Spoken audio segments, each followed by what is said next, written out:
एक बार दो पड़ोसी राज्यों में युद्ध छिड़ गया। बहुत भयानक युद्ध चल रहा था। युद्ध में बहुत सारे सैनिक घायल हो जाते थे। दोनों राज्यों की सेना में ऐसे कर्मचारी भर्ती किए गए थे जिनका काम था युद्ध स्थल पर जाकर अपने अपने घायल सैनिकों की मरहम पट्टी करना और उन्हें पानी पिलाना। उसमें से एक राज्य की सेना का एक कर्मचारी था, अर्जुन।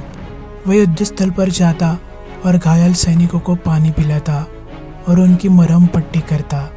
उसे जो भी घायल सैनिक नजर आता, चाहे वो उसकी सेना का हो या विरोधी सेना का हो, उसकी सेवा करता। इस बात पर कुछ सैनिकों ने राजा को शिकायत की कि अर्जुन विरोधी राज्य के घायल सैनिकों को भी मरहम पट्टी करता है और उन्हें पानी पिलाता है। राजा ने उसे तुरंत बुलाया और उससे पूछा, अर्जुन, तुम्हें हमने घायल सैनिकों की सेवा के लिए रखा हुआ है, परंतु तुम तो विरोधी राज्य की सेना के घायल सैनिकों की भी सेवा कर रहे हो। ऐसा क्यों अर्जुन? अर्जुन बोला, महाराज, मेरा कर्म है कि मैं घायल सैनिकों की सेवा करूं।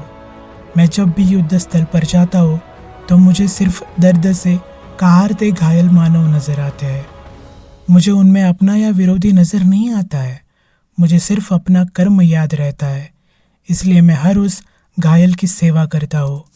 अर्जुन की बात सुनकर राजा ने उसे अपने गले से लगा लिया और कहा, अर्जुन, तुम सच्चे सेवक हो। तो हमें इस कथा से ये सीख मिलती है, सेवा अपने या पराये को देखकर नहीं की जाती। जिस सेवा में पश्चाताप हो वह सेवा नहीं होती। संपूर्ण मानव जाति की एक दृष्टि से सेवा ही सच्ची सेवा है। वह सहज, दयावश और मानवता के नाते की जानी चाहिए।